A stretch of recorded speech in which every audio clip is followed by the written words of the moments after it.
You're watching Bermuda Tonight. It's Monday, June the 3rd, 2019. I'm Diane Brewer, and thank you for joining us. Topping our news, the long-anticipated sale of the Ascendant Group finally announced today, with the prospective buyer identified as Canada-based company Algonquin Power and Utilities. Gary Moreno broke the story that the company would be sold, and as he tells us in this report, today's announcement does not mean it's a done deal. With Algonquin offering Ascendant shareholders $36 per share, the purchase cost will be $365 million, with the transaction expected to be closed in the second half of this year.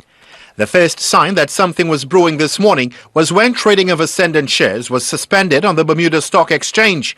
According to a statement released by the Ascendant Group, Algonquin has the capital resources and capability to advance the company's efforts to introduce renewable energy and meet future challenges which will benefit the community as a whole.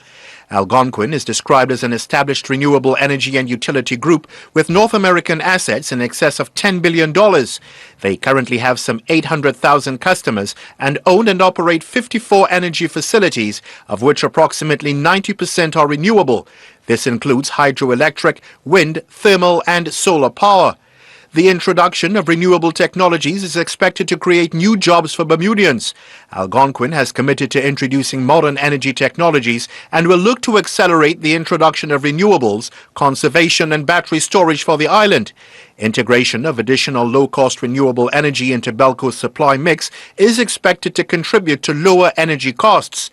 The prospective buyer has given an undertaking that they will continue to run all of the Ascendant companies locally and will keep the employee base Bermudian, with the current Bermudian executive management team leading the company.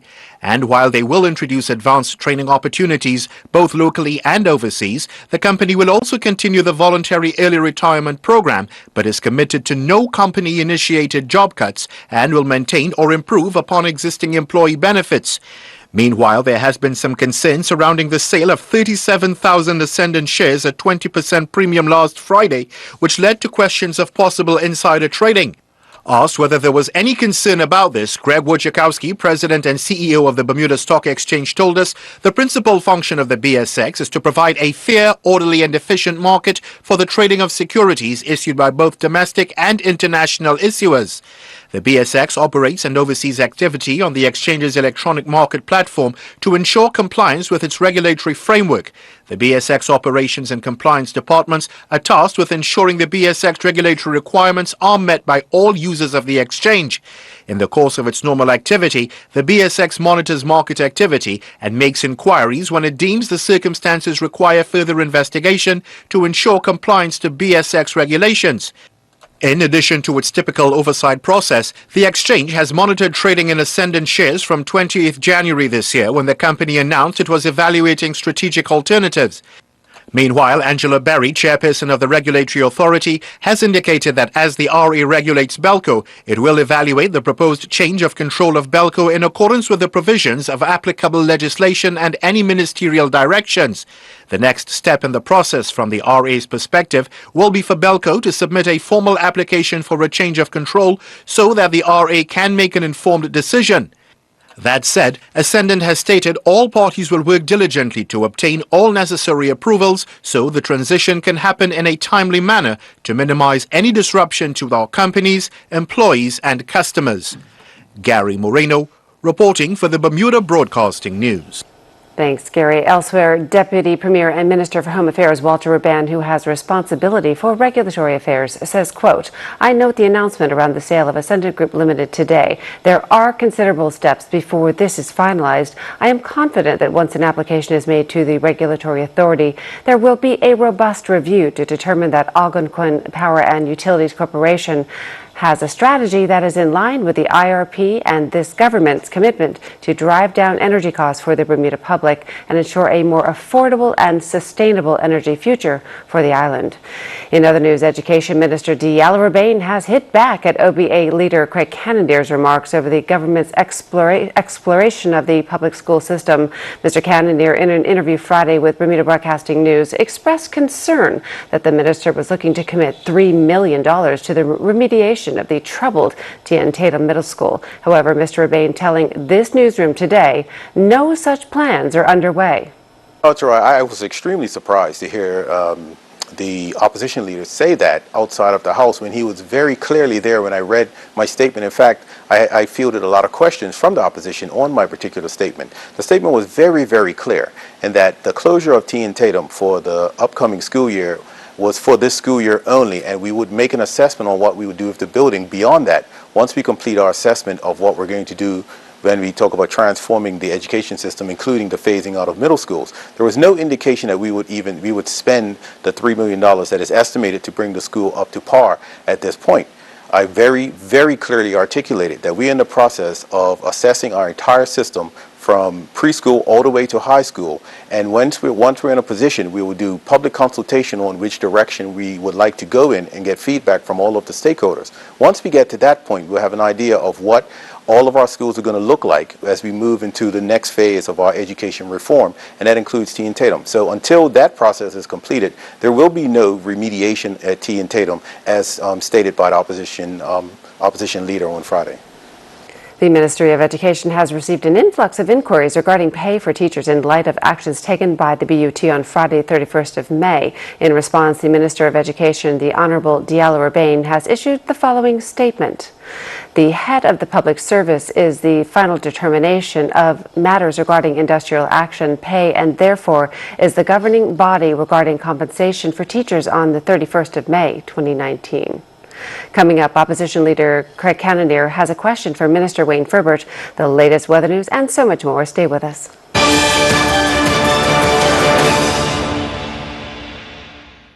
When you try the new Tempur-Pedic Breeze, you'll feel how it helps you sleep cooler. So no more nocturnal baking or polar ice cap air conditioner mode. Because the Tempur-Pedic Breeze transfers heat away from your body. So you sleep cool all night long. Experience the superior cooling comfort of the Tempur-Pedic Breeze today. Enjoy the world's finest beds at Furniture Walk, 12 Harvey Road, Paget, 292-5209.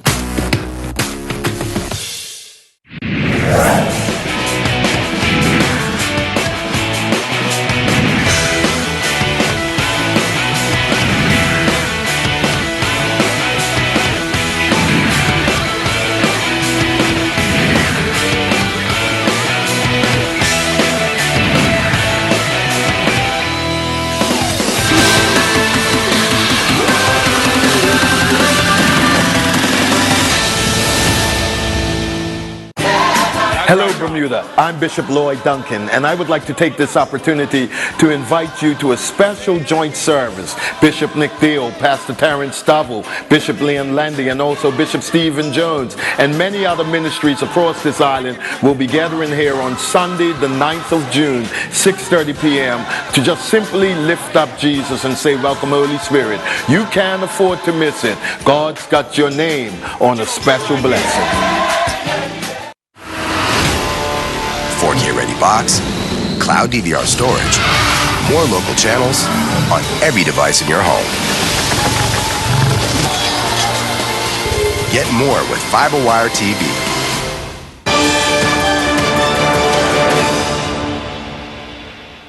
Welcome back. Well, why was Government Minister Wayne Furbert paid to be the chairman of the Efficiency Committee? That is the question Opposition Leader Craig Cannonier would like to have answered following Friday's session of the House of Assembly. Mr. Cannonier suggested it was less than appropriate to pay Mr. Furbert, who is now Minister for the Cabinet Office, to take on the role while he was Junior Minister of Finance. And out of the questioning period, it became evident that whilst the junior minister was a junior minister, he was also hired as a consultant or as a chairman to be on this committee. And I brought up the question with him personally. Don't you think that's a conflict of interest? And that maybe you should have declared that interest to Bermuda, that you were, as a junior minister, being paid as a chairman to chair this particular board in the tune of $5,000 a month over the last year. We know that committees have been put together and people on committees have been paid, but this is the first time that I've known that a minister, whether it be a junior minister or not, in addition to him being a junior minister, was being paid to be on a committee, to lead out on a committee. Anytime the OBA would have done such a thing, we would have heard all kinds of issues of cronyism, nepotism, we're hiring friends and family, but yet here we are, seeing played right in front of us, a scenario whereby this now minister, who happens to, I find it ironic that this is a former UBP member who has a whole bunch of backbenchers who probably would have thrived under the condition of being a chairman of this committee. He's chosen to be the chairman of this committee while he's a junior minister. These are the kinds of things that we need to continue to question, and these things are the kinds of things that when we hear the government talking about transparency, should be brought to the fore table. However, Premier David Byrd gave us a strong retort to the contrary today. The Premier suggested the government received value for money by paying Mr. Ferber to serve as Efficiency Committee Chairman. The work of the Efficiency Committee, which was chaired by Wayne Ferber, and it also had independent senators and other persons on it, found $12 million for the taxpayers of this country. And by any reasonable circumstance, a return on investment of 9,000% is a good deal for the people of this country. And I just wonder if the opposition leader would have preferred the government to pay an outside consulting firm $1 million for the same amount of work. This was work that was done. It was excellent work. $12 million for the taxpayer was found. And that is something that I think the opposition leader should celebrate.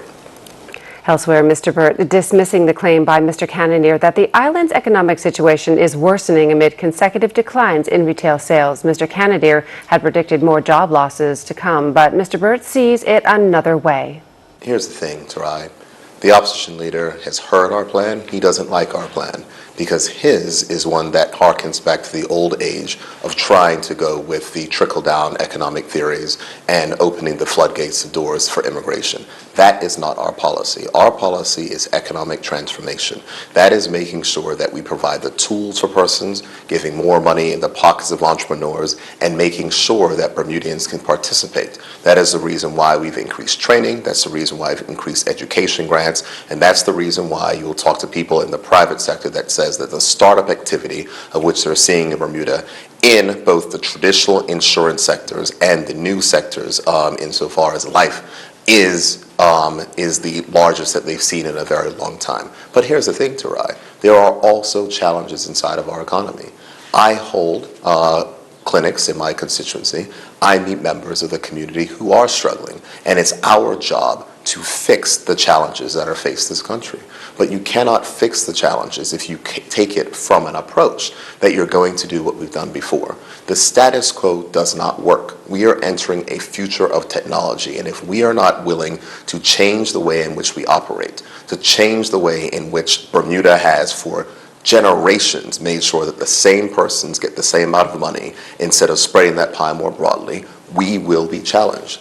The opposition leader likes to talk about the fact that there is no economic stimulus. However, the opposition leader has not put forward any ideas for economic stimulus outside of let's open the immigration floodgates. And of course, that's Premier David Byrd. Well, turning to weather news, more rain and showers for our Tuesday. Let's go to AccuWeather headquarters for the latest forecast. AccuWeather is presented by BF&M Insurance Group. We now go to AccuWeather headquarters. The BF&M Insurance Group is pleased to bring you tonight's AccuWeather forecast. I'm AccuWeather meteorologist Brittany Boyer, and hopefully you had a great weekend. We're starting this week off kind of on an unsettled note here with numerous showers and thunderstorms as we head into tonight and also as we head into your Tuesday as well. So heads up, especially if you're working the late night shift tonight or you might be out and about for tomorrow. You can see we have some moisture just off to our east and then another band of showers and thunderstorms that'll be working its way from the west. So we'll be talking more about that in depth with this forecast for this evening. Temperatures right now across the island sitting in the upper 70s here, so pretty seasonable temperature wise. The humidity is up. You definitely feel it as you step outside. Humidity between 85 to 90%. Winds are coming in out of the south, so that's bringing in some of that milder air here.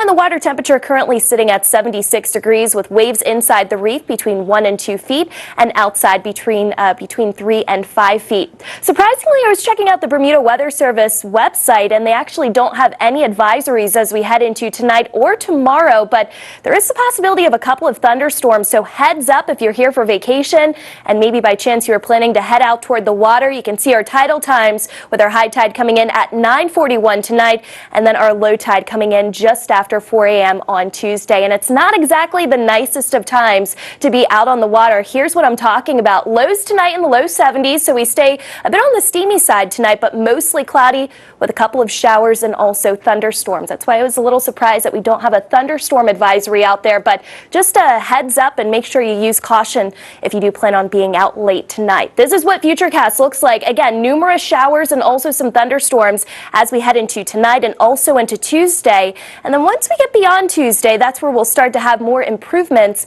with our forecast. But up until then, it's going to be a bit unsettled here. Here's a look at tomorrow. Cloudy with a couple of showers and thunderstorms. We don't really see much of a change with our temperatures. Upper 70s during the day, right around 70 at nighttime, but still enough that you want to use caution if you do have any outdoor plans. Doing any traveling, here's a look at things right now in the Caribbean. You can see that we do have some showers and thunderstorms. No tropical development, but we are officially into the start of the Atlantic hurricane season, and not that this is going to have any impact on our weather, but we are watching a disturbance just off the coast of Mexico, and that could cause some problems out there. Again, no impact for us, but just make sure you stay tuned now that we are into the start of the Atlantic hurricane season. In Toronto, mid-60s for tomorrow. New York City right around 70 degrees, and we will have some showers and storms in Miami and also into London. It does stay unsettled here for Tuesday. We'll allow for a few more showers into Wednesday, and then look at the bump up in temps Thursday and Friday right around 80 degrees before more showers are possible heading into the weekend. AccuWeather was presented by BF&M Insurance Group.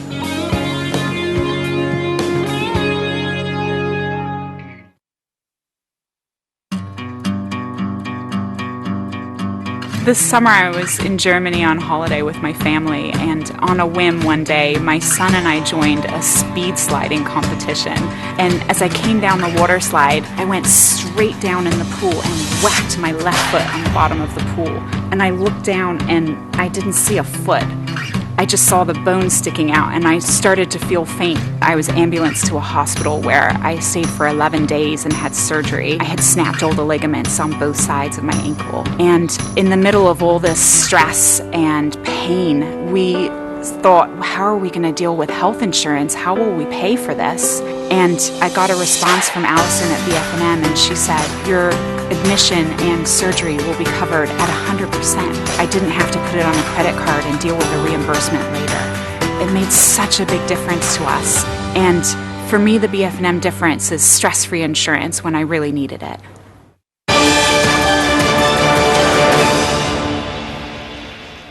And you're watching the Monday edition of Bermuda Tonight. Well, a baby dolphin was born in the early morning of Saturday, June the 1st at Dolphin Quest, Bermuda, located at the National Maritime Museum of Bermuda after a 12-month gestation period.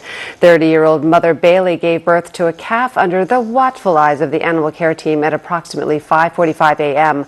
Mother and calf are both doing well. The entire Dolphin Quest team was present for the birth, which took approximately 1 hour. We're thrilled to welcome this exciting new addition to our family, says Krista Walker, manager of marine animals for Dolphin Quest. As with all of our dolphins, she will receive the absolute best care. The first 30 days of a newborn dolphin's life are the most critical. While Bailey is a successful and experienced mother, Dolphin Quest marine mammal specialists will continue around-the-clock watch over the pair over that period. Bailey's new baby will be introduced to the other dolphins at Dolphin Quest Bermuda. The successful births help ensure that we have healthy populations for continued conservation studies like the one going on now at Dolphin Quest Bermuda, end quote. In May, visiting scientist Dr. Jason Bruck of the Oklahoma State University began a new study on the dolphin's field of vision to help inform guidelines for boaters to prevent human-caused boat injuries to wild dolphins. It will also provide important insights into biologists and how they can collect potentially non-invasive hormone samples from wild dolphins using drone technology. The critical field of vision data voluntarily provided by the dolphins at Dolphin Quest would be impossible to collect in the wild, according to a release from Dolphin Quest. So next we can look forward to hearing the name of that new baby dolphin. Earl Basil will have sports in just a few minutes. Stay tuned.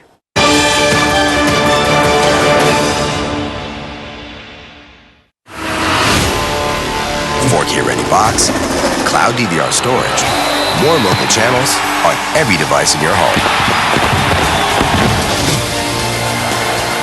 Get more with FiberWire TV.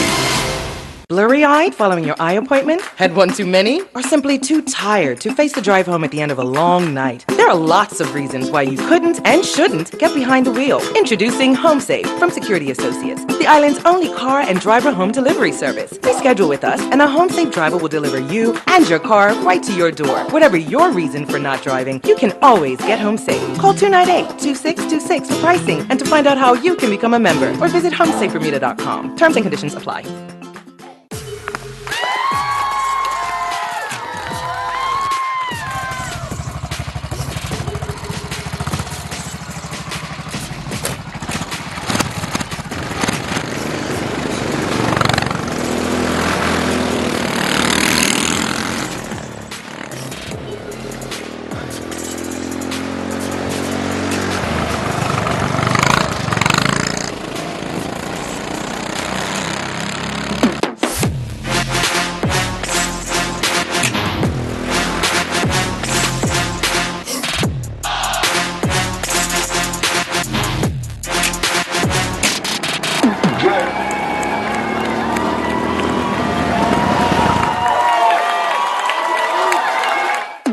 What?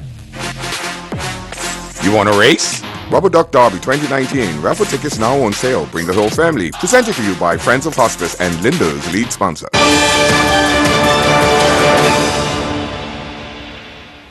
Welcome back. Well, turning to sports now, Bermuda's Paralympian wins 2 gold and a bronze medal in track meets in Switzerland. The National Long Course Swimming Championships came to an end at the National Sports Center, and 2020 cricket matches affected by the rain. Earl Baisden has the details and so much more in tonight's Sports Report.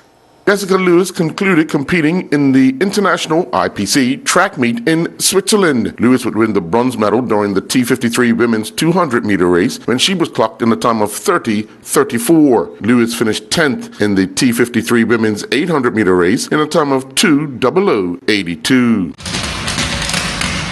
The Bermuda National Long Course Swimming Championships concluded at the National Sports Center, albeit short as rain halted the final session yesterday. Logan Watson-Brown won the girls 13 and over 50-meter backstroke with a time of 32:15. Maisha Sharif was second in a time of 33:81, and Jaden Judd finished third in a time of 34:72. The boys 13 and over 50-meter backstroke was won by Jack Harvey, who touched the water in a time of 29:70. Brian Desmond was second in a time of 30 seconds flat, and Finn Mosley finished third in a time of 30:79. Bella Howells won the girls 12 and under 100-meter freestyle, clocking a time of 1:03:73. Imogen Judd was second in a time of 1:04:61, and Daria Desmond finished third in a time of 1:07:75.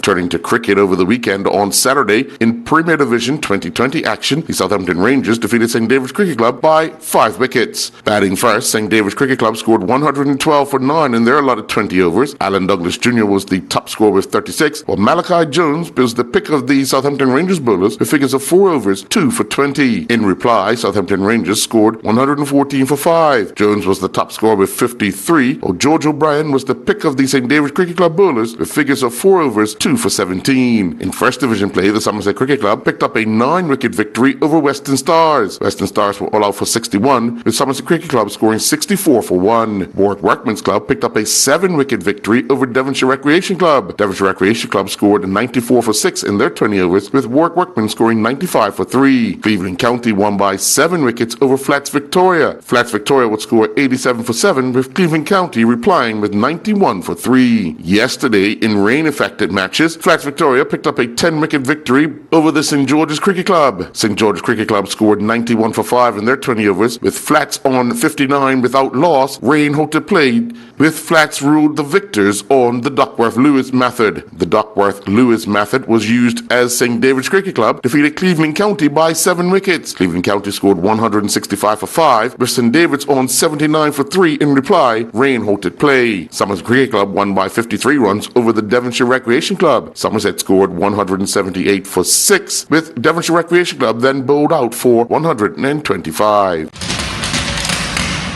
The Bermuda National Athletic Association hosted a track meet at the National Sports Center on Saturday, the final meet before the national championships take place this coming weekend. The under-17 girls 100-meter dash was won by Sakasia Parsons, who clocked a winning time of 12:58. Taylor Hines was second in 12:79, and Destiny Hill Edwards finished third in a time of 12:92. Kisei Bell won the under-17 girls discus throw with a top toss of 23.90 meters. Brania Darrell was second with a top toss of 19.77 meters, and Kisei Bell finished third with a top toss of 16.90 meters. The women's discus throw open was won by Tiara DeRosa, who had a toss of 45.45 meters. Carifta Games gold medalist Nairobi Smith Mills won the under-17 boys 800-meter run with a time of 1:57.99. Sancho Smith was second in a time of 2:03.13, and Jalen Grant finished third in a time of 3:17.58. The men's open 100-meter dash was won by Kyle Webb, who stopped the clock in a time of 10:92. Stephen Dill was second in 11:01, and Kadeem Callender was third in a time of 11:66. ZBM Sports can reveal that Bermuda International Race Weekend has changed one route come January 2020. The 45th running of the Bermuda Marathon will start at the Royal Naval Dockyard. Runners will run along the railway trail for approximately 4.3 miles through Somerset and into Southampton. They will then run along South Shore before joining the half marathon course just after 14 miles and follow the remainder 12 miles on the Bermuda Half Marathon course to finish on Front Street in Hamilton. 6th annual Clyde Bass Golf Tournament took place at the Belmont Hills Golf Club, with the team of Erlen Jones, Craig Brinkman, Colin Swan, and Shannon Trott declared the winners. Derek Burgess, Rupert Hollis, Leroy Robinson, and Markel Smith finished second, while the team of Nolan Walker, Vincent Hollinsid, Mark Ray, and Anthony Dill finished in third. Nia Christopher helped her club, Premier FC, win the Maryland USA Youth Soccer State Cup Final 3-0 over Fred FC. Christopher was named the game's MVP. The men's futsal league continued inside the Bermuda College Gymnasium on Saturday evening, where 27 goals were scored. Game 1 saw ASFC fall 8-3 to Atletico CP. Eusebio Blankendow was the MVP for Atletico CP with 3 goals. Game 2 saw the futsal Assassins win 11-5 over Two Touch. I'm Earl Basden with Bermuda Broadcasting Sports.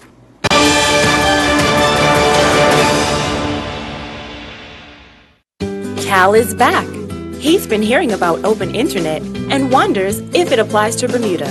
The short answer is yes. Open internet, or net neutrality, is the principle that internet service providers, referred to as ISPs, must provide access to all lawful websites and online data equally, regardless of whether you're posting pictures to Instagram, watching your favorite sports team, or even streaming movies from Netflix. Without open internet, ISPs could influence what you see and how quickly you see it by speeding up some services and slowing down or even blocking your access to legal content or apps. The regulatory authority is developing rules for open internet to protect consumers by making it clear to ISPs what they can and cannot do with internet traffic. And we'd like your input. Just visit rab.bm and submit your feedback by clicking on the public consultation for open internet link between May 20th and June 28th. Make sure your voice is heard.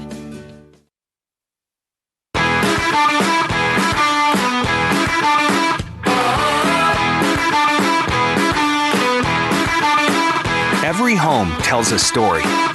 Your story is all yours. Big kid, too cool.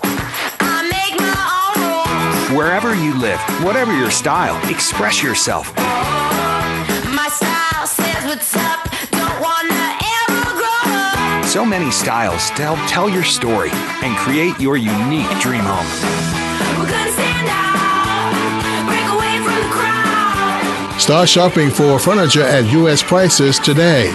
Lifestyle Furniture is Bermuda's newest furniture store and is proud to be the home of the #1 furniture company in the world, Ashley Furniture. Visit lifestylefurniture.bm or stop by our showrooms today. Lifestyle Furniture, this is home.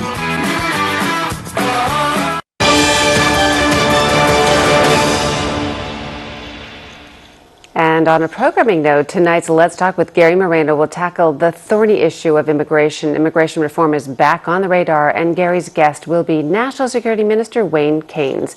Viewers will be able to take part in real-time polling via the website menti.com, and polls open at 7:30 p.m. That's Let's Talk with Gary Moreno tonight at 8 p.m. right here on ZBM TV9. And that's our newscast for tonight. I'm Diane Brewer. Thanks for sharing your evening with us, everyone. Good night.